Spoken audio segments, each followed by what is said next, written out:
That. Thank you. Some of these large-scale corn growers in North America need to hear your story. I could do with a holiday in Canada in the summer. Google it. Thank you very much. Thank you for your time, Charles. Take care. Bye-bye. Excellent. Okay. What I want to try and do, and it's kind of quite fortuitous, is I want to look at the question about how you can link smallholders to supply chains, which is really the question I was asking Giles, is that if he's got the forgotten middle, if I go a bit lower, how can I get them to play the game in the supply chains? So that's where I'd like to take you with this next session. So what I want to talk about is I want to reflect on the challenges that smallholders face, picking up on what I said at the very beginning of this seminar, to identify key actors in smallholder development and their typical understanding of supply chain dynamics. So there's the commercial side of agriculture supplying into more formal consumer markets. I want to share a case in point where I learned a great deal from interacting with government, banks and business. And also with, which had resonance to a lot of other case studies that I've reviewed or been involved with. And then try and give some insights into how I think connecting smallholders to supply chains could be looked at as a sort of a model to think about what you want to do. So the sorts of challenges we're looking at with smallholders, as we know, few own their own land and many have weak land rights through informal tenure systems. So they're interest in investing in the long-term survival of that land is limited if they haven't got the rights of access and security of tenure. And we've heard from Giles and others that we need to spend time investing in building the soils, to build the crops, to build the animals, to build the farm. So that's one of the key challenges. Secondly, they produce limited volumes of food on small plots of land, which don't really suit anything other than maybe local markets and subsistence for themselves. It doesn't fit the formal supply chain model. They have limited access to safe water for crops and often for themselves. A lack of access to finance or finances beyond their scope. Lack of access to inputs, technology, and they are mainly depending on family labour, which often is not valued from a commercial financial point of view. Valued in terms of delivery, but not in terms of financial value. They're often part of an informal economy and cannot access those formal markets in terms of timing of their supply, the volumes, and the quality assurance standards that are often required by the end of those supply chains.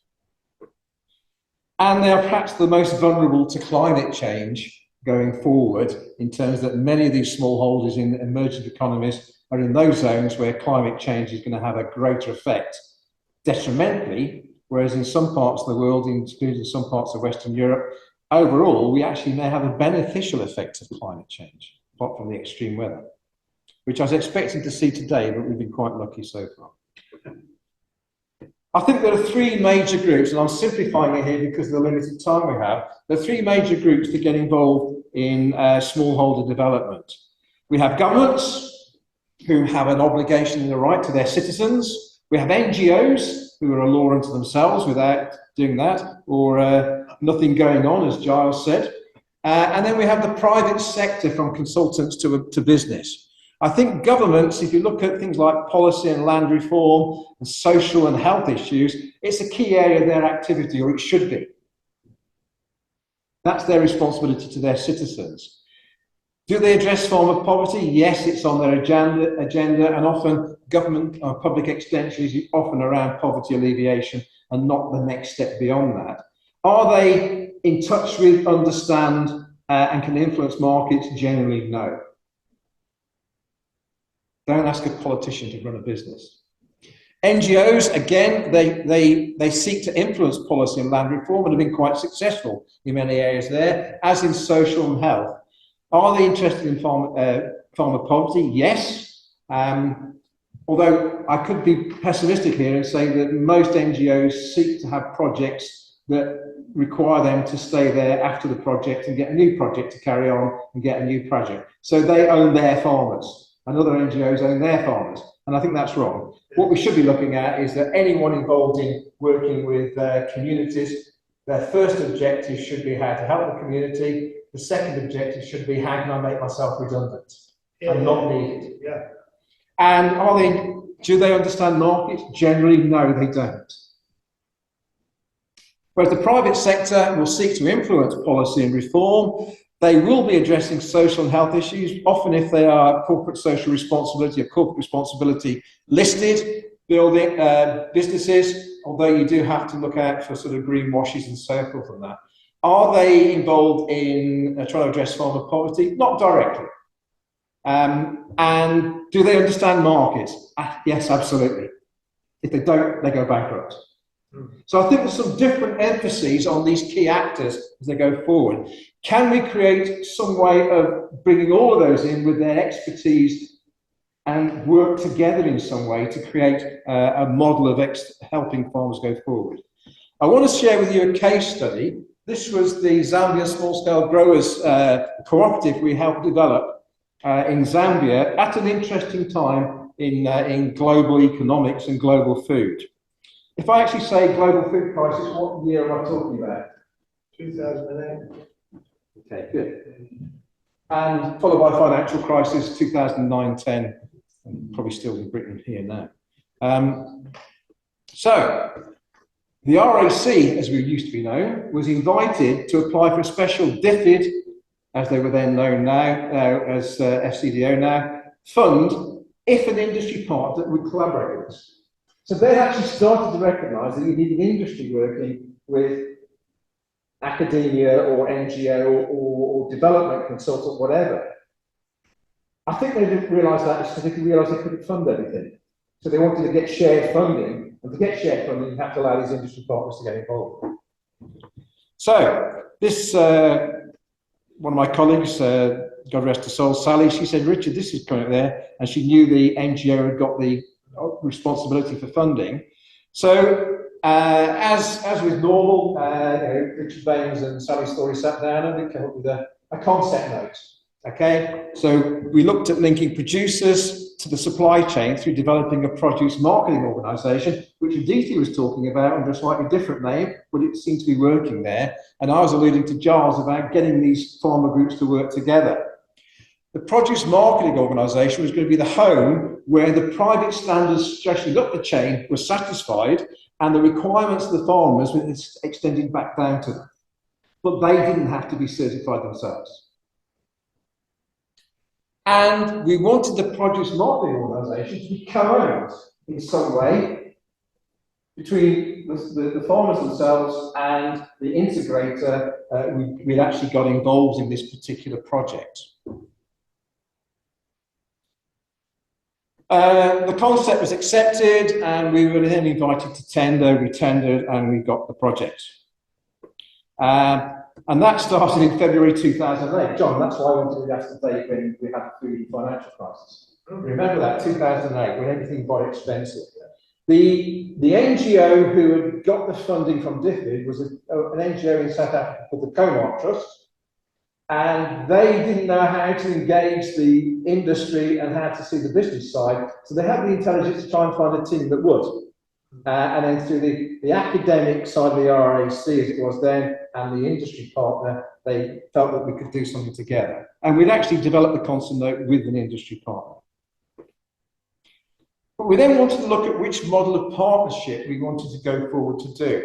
And I think we need to look at how inclusive the business partnership is going to be between the production lead and the land owning lead side of it. So who owns the production land, who holds the keys to the market and so forth. And we know generally how those would sit. So if smallholders, if the land is held by the smallholders and smallholders are making production decisions, they're probably going to be in some form of contractual farming. They're an outgrower, one of a better word. If, however, the smallholders are using land of the agribusiness, then they might be sharecropping or could even be a tenant farmer. Okay, that's the business model to sit there. If the agribusiness is responsible for production, they may, and they are on smallholder land, they may set up a management contract or they may establish a joint venture with the smallholders. And if the agribusiness is owning the land and the and doing the production, then the smallholders may be simply there as contract services or maybe some form of contract labour. Within all of these four models of ownership, I think the important thing is who owns what, who makes decisions, who takes the risks, and how are the rewards shared. So ownership, decision-making, risk-taking, and reward. This particular framework was studied by Institute for Environment and Development. Sonia Demulin and Lorenzo Cocciolo did a really good study of this, looking at many cases around the world. Their conclusion, and I agree with it, is that no one of these is better than any other. It depends on the situation you find yourself in. Okay? We, however, within this particular project in Zambia, decided on working on a joint venture model. So what was the pre-project situation? And we were actually looking quite close to Lusaka, the airport, because what we were looking at was we set this project up to actually grow and supply baby corn under a more sustainable CSR model, with the idea that we felt we could actually win the whole contract for Sainsbury's. In the same way as another group would win the whole contract for Sainsbury's bananas. And Sainsbury's at the time was very much the social environmental supermarket at the time. So we were looking at that particular market, and our industry partner was supplying to them with other products anyway. So, prior to our involvement, an integrator in the 1990s set up contracts with growers to grow under a group growing, and then they were air freighting it out of Lusaka. They established cold chain and distribution within country so that the baby corn was held in a good condition before it was air freighted out, and supply started.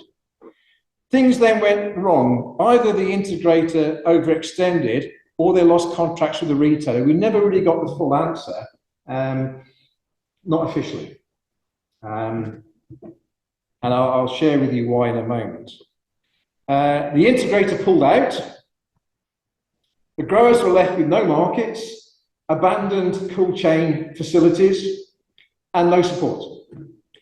And because, as Giles was saying, they were the forgotten middle, because these were slightly bigger growers, no effective extension or support offered by government or NGOs, as the growers themselves were not in poverty.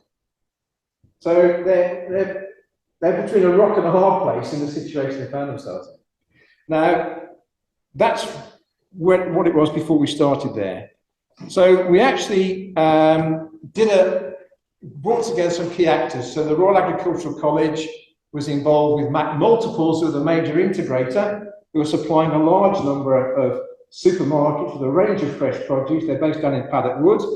And the export buyer, who works for Mac Multiples, was actually part of the team that did the original project out there that pulled out. And he always felt bad about just walking away because his company said he'd got to walk away. And that's the hook that got them to work with us, was that he felt bad about what had happened. So Mac Multiples came in there, and then the financial side of it came through Standard Bank. When we did the initial baseline study, we found there's a lack of capacity to meet the required quantity and quality levels that market standards wanted, particularly in those countries like Zambia and other developing countries. It was the same sort of story. And that these standards themselves placed considerable technical and financial demands on small-scale producers and the service sector that supported them. They couldn't afford these standards. So we thought, can we articulate these standards in a slightly different place? So we set up a joint venture. There's the head office for ZSSG. And it was actually, it was about, if I remember right, I think it was 48% owned by the smallholders. It was 24% owned by Mac Multiples, 24% by the manager that was put in to manage that facility, and then 4% was with the Royal Agricultural College to act as an honest broker to have insight to it. And of course, we didn't actually get approval of the college to do that, and we got into trouble here for actually having ownership in a thing. But anyway, we said it was just part of the project. Interestingly, the Mac Multiples wouldn't actually have a Zambian as manager, and they actually got an expat German chap to actually run the facility. In the first 6 months, he disappeared with most of the funds. So they then put a Zambian manager in, and it's worked all right. So I think there's a little prejudice coming to there at that point. However, what happened? Well, we know in 2009 the markets changed significantly. And what did it actually mean? It actually meant that it was uneconomic to put baby corn on an aeroplane in Lusaka and fly it to the UK because aviation fuel had gone up so much.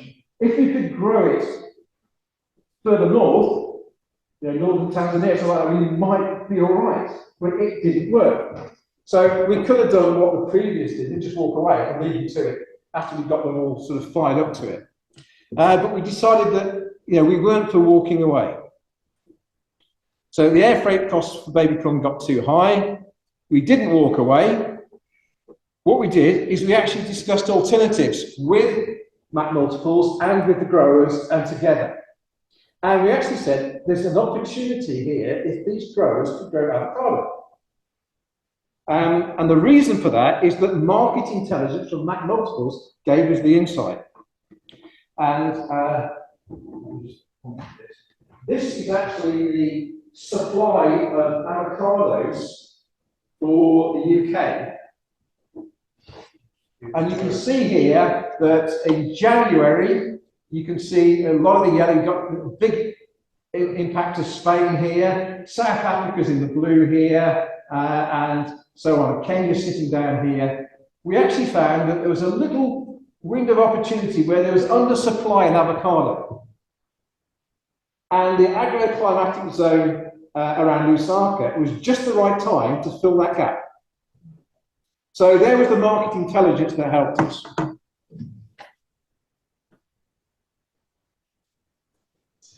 So we set up a business model, and this was the original business model. So we've got the growers down here. We have the PMO, which is part owned by the UK integrator and part owned by the growers. And what was happening here is, and then the UK integrator was supplying the UK supermarkets here. And the supermarkets would send a message to the integrator about what private standards they had to meet. And that would be the BRC global standard, for example, for pack houses and things like that. They would then come down to here and articulate that one of those conditions for that is that the growers must be meeting the equivalent of global gap.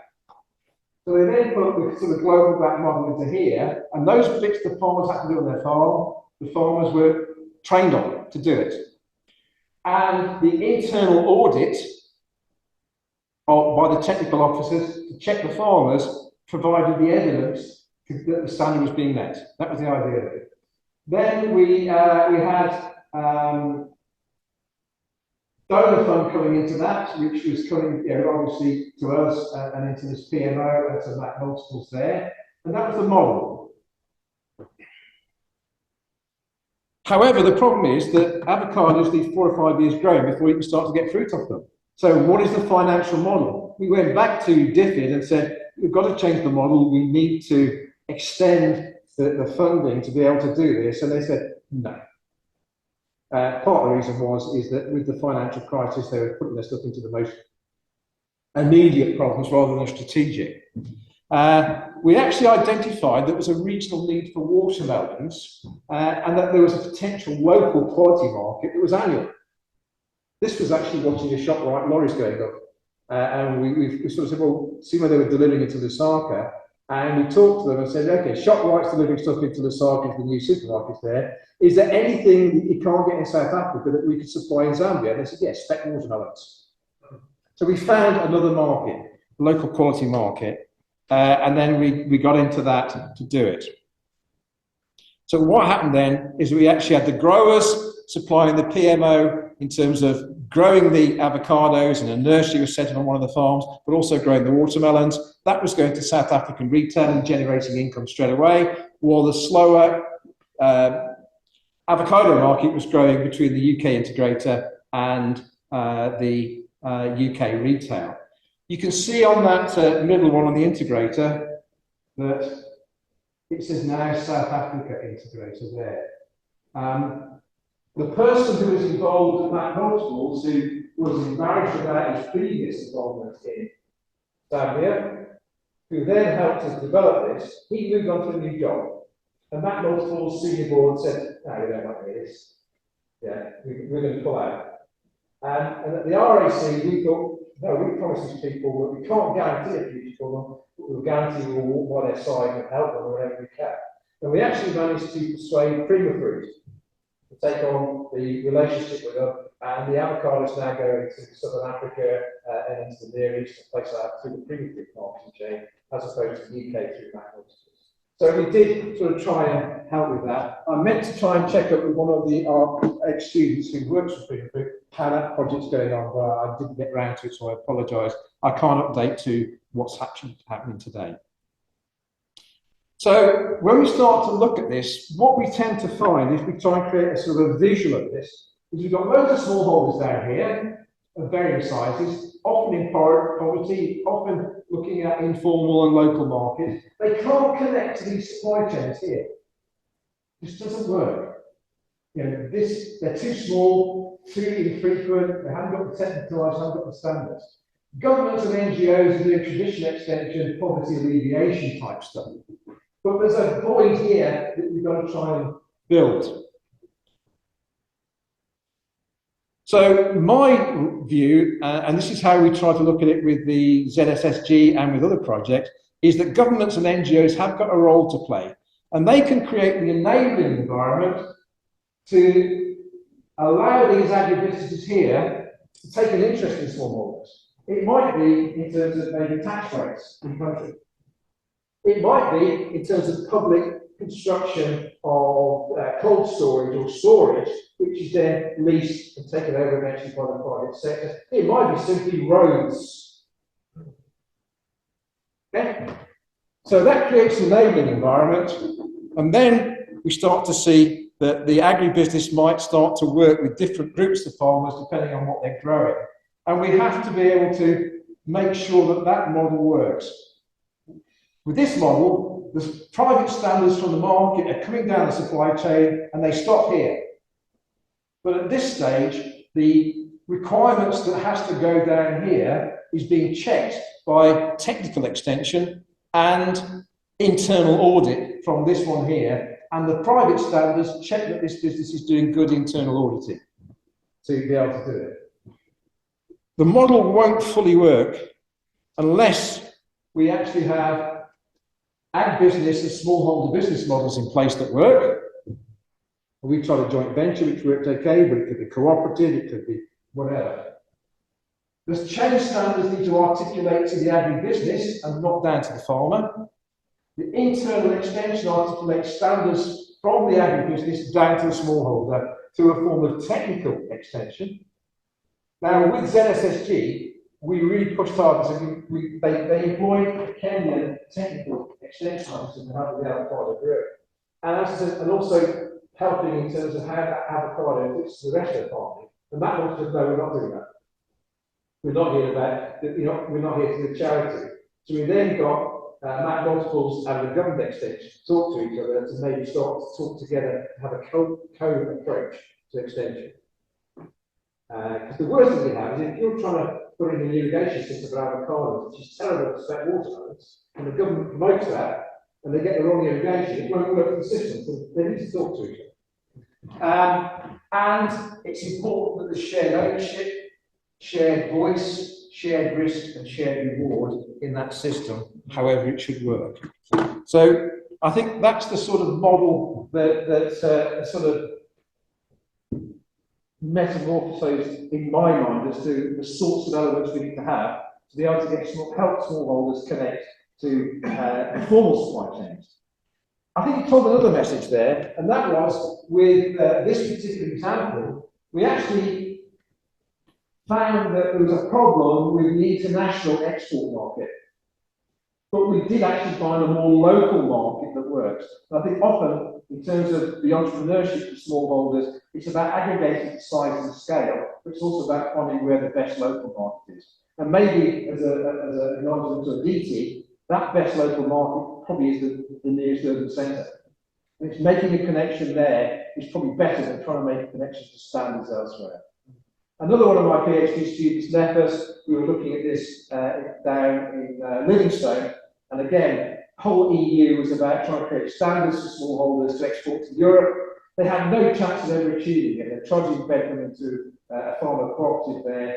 We eventually found that working there, and with Nefis's study, that the best market is the local tourist hotels in Livingstone and across the other side into Zimbabwe, rather than trying to satisfy the European market with lots of other competitors.